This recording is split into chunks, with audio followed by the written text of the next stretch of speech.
Hi, everybody. How's it going? Happy Monday. I'm much more exuberant when I say Happy Friday. I wonder why. It's the end of the week versus the beginning of the week. I hope everybody had a good weekend. Sorry, I lost my train of thought for a second. It is Monday Night Live with Darlene. My name is Darlene. I'm the founder of Featherweight Doctor here in North Idaho. And tonight we are talking about something brand new for these old machines, which is pretty rare.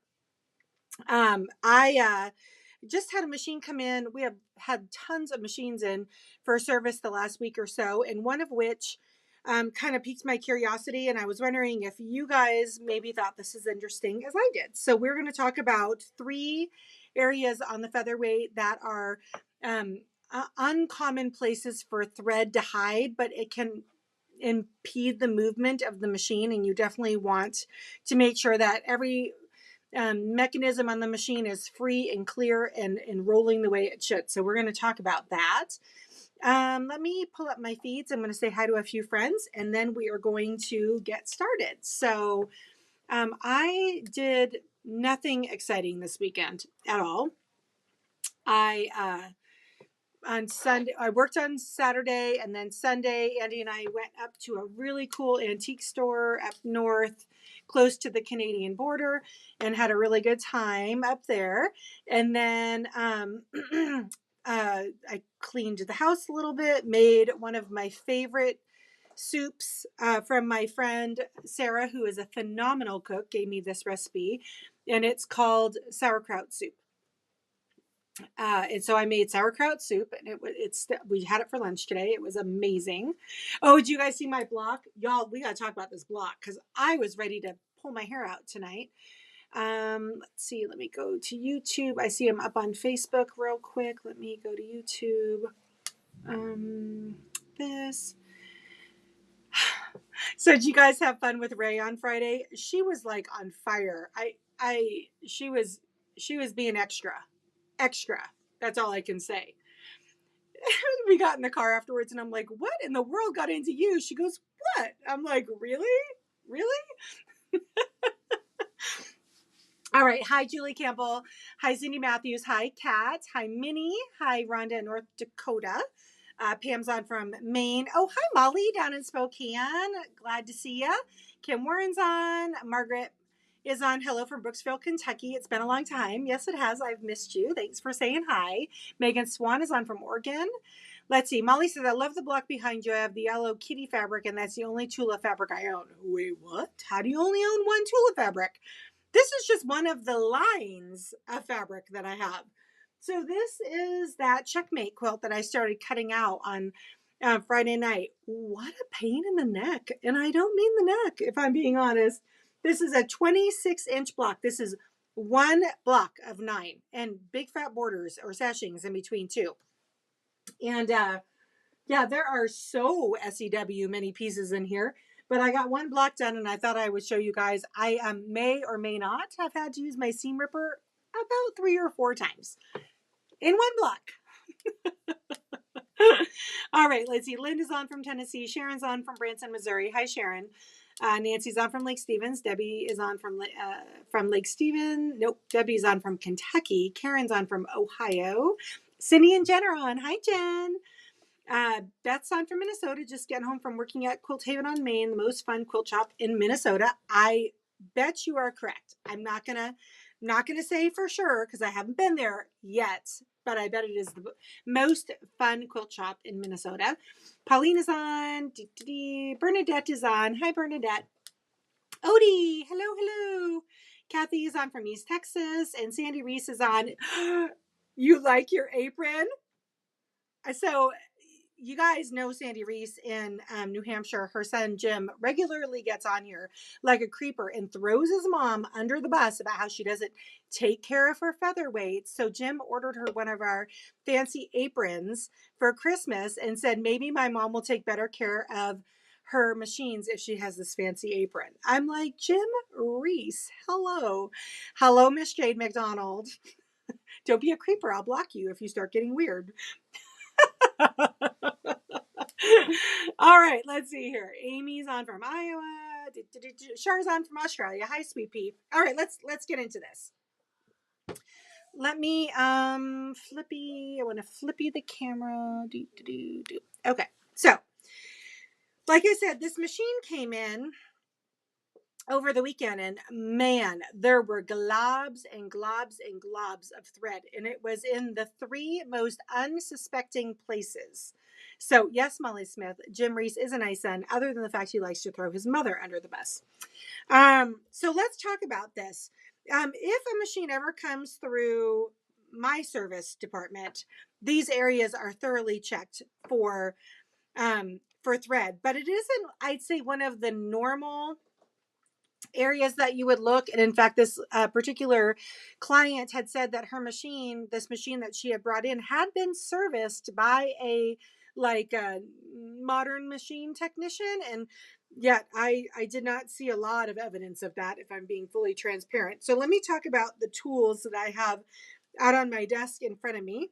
Hemostats, serrated hemostats are a featherweight's best friend as far as I'm concerned.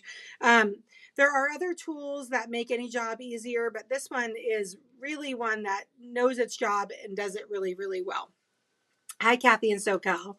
Oh, she says she's in SoCal and it's wet, wet, wet. She says that rain hasn't stopped all day. I also have our set of 4 screwdrivers that we normally have in stock. There's more coming. Don't worry if you don't have them yet. And each one of these screwdrivers has a very specific job to them. I'd say the red one, which is the motor mount adjustment screwdriver, definitely has a very specific use. It's very important. It makes that job a lot easier. You can do it with other screwdrivers, but that one is helpful. This one is the big, long, torquey one, is for really set screws. And then its little sister, I'd say, is used on about 80% of the machine. So this is kind of the unsung hero. The little baby screwdriver is for tensioning your bobbin tension case. The little screw on it, this little screwdriver fits perfectly in it.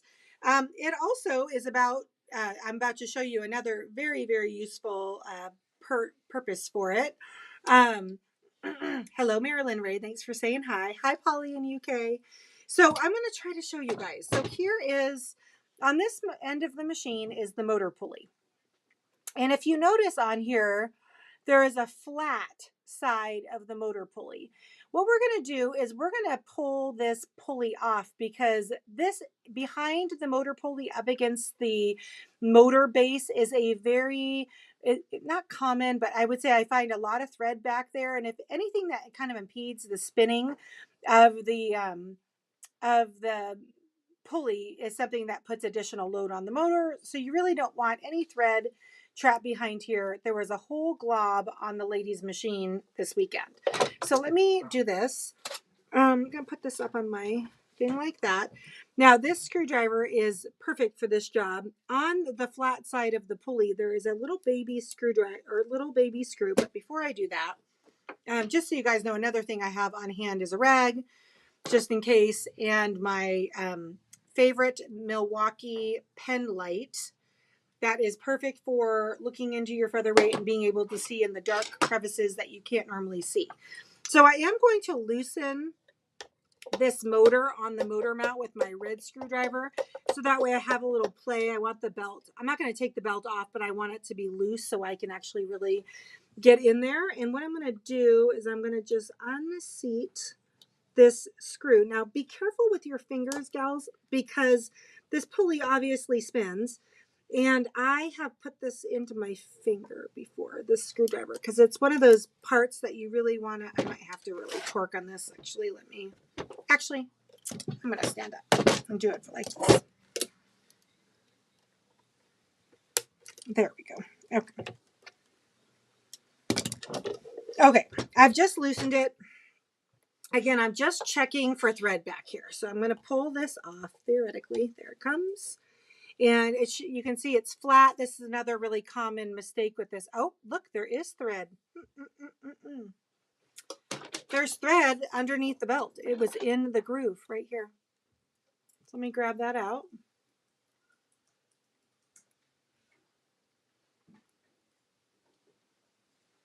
Is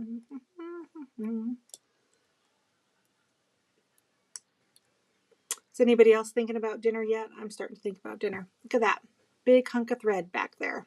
All right.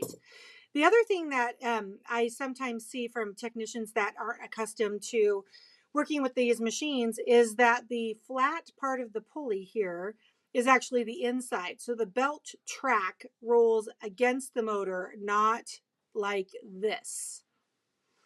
So make sure when you go to take it off, I just want to make sure there's nothing else on here. Nothing else on there. Perfect.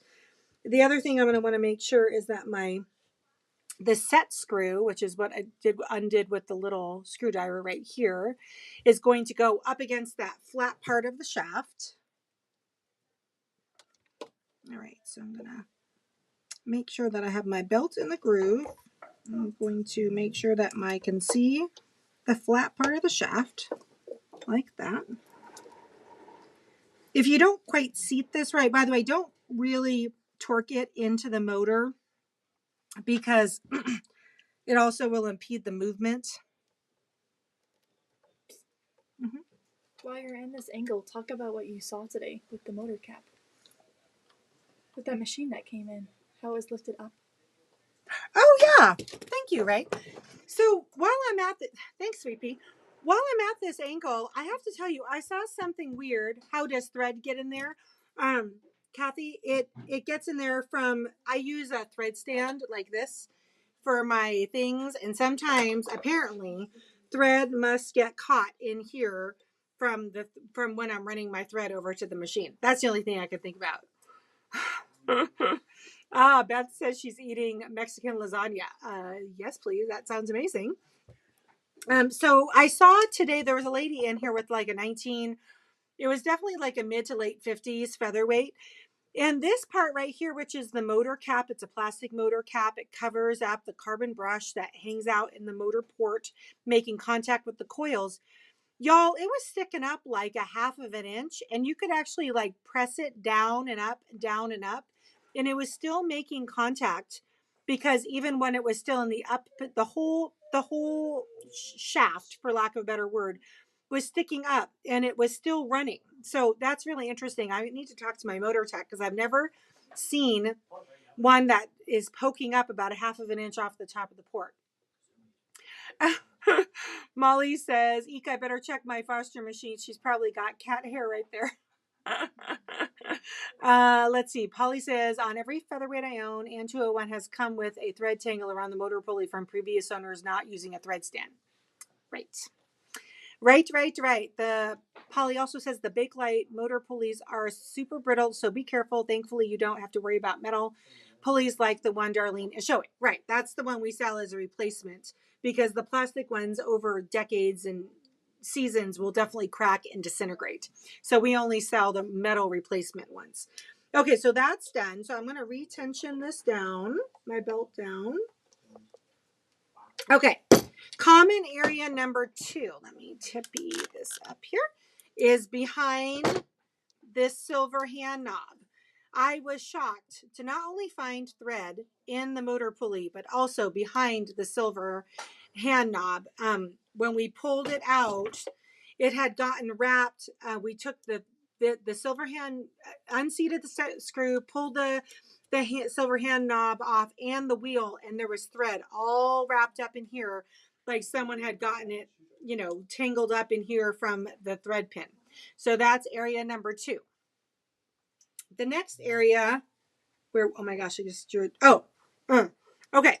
So I have you all trained pretty good on the thread jams from the top of the machine, but I actually prefer to clear thread jams from the back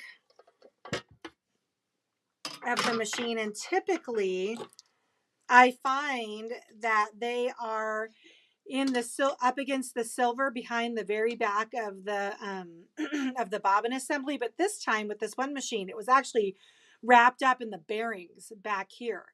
So this poor machine, it was amazing that it was even moving forward. So those are the 3 areas. Kathy, I have no idea how thread got behind the hand wheel. That's a little bit of of a of an ongoing, lingering question. And again, what's crazy is that this lady had been to a modern machine, house to get it serviced. Did I not have a washer? I guess not. And supposedly it had been cleaned out. No. No, no, no, no, no, no, no. She's so clean around her knicker. Oh, hey, Lisa. I was thinking about you. Thanks for saying hey. Anyway, so those, my friends, are the most common or uncommon areas in which thread can get hidden in your machine. Another thing that we do as part of our deep clean of a featherweight is I will remove the motor from the mount altogether, not disconnect it from the machine, but just take the set screw out on the motor mount that holds it on. And then I have found all kinds of stuff underneath motors. Dead bugs, spider nests, active spider nests. It's an area that every once in a while you should take this motor off altogether, not from the machine. Don't disconnect it from the machine, but just from its mount, and make sure you do a good cleaning underneath the motor. Sandy Reese says that Jimmy walked by me and said my apron was cleaner than my machine. Jim Reese, I tell you, do you still feed this kid? I'm just saying. Because it would be a no thank you if I was still feeding him. All right, friends, let's see here. Polly says, I also had it left behind the hand wheel. Thankfully, just removing the hand wheel made it super easier to remove. For sure. Yes, for sure. Polly down in Spokane says, my foster machine needs a spa day with Darlene. She is a grease pit. It happens. It totally happens. All right, friends. Well, that was kind of all I have for you tonight. Wednesday, we're going to be back. We're going to revive our work in progress Wednesdays. So for those of you who are working on projects like me, I would love to see pictures. You can send me a picture of your work in progress with a short little description through email, info @featherweightdoctor.com, or you can DM me through any of the social platforms, and I will be able to capture your pictures to be able to show with the group. And I totally agree, Cindy Hinkle. She says, spiders are so gross. Thanks for this. So appreciate your tutorials. My pleasure. Anything I can do to help you guys keep these little vintage machines running in fantastic shape is what I am all about. So, all right, friends, thanks for hanging out with me. I hope everybody has a fantastic rest of your evening. I will see you on Monday. Nope. I will see you on Wednesday, 4 o'clock Pacific, right here on Facebook and YouTube. I am planning a 301 spa day, Margaret. Yes. We are starting to carry a lot of 301 parts. It's a very similar beast to the featherweight. And so, yes, we do have plans in the future of having virtual and in-person spa days on the 301. Hi, Deanne Hartman. She says, oops, late to the show. We'll watch replay.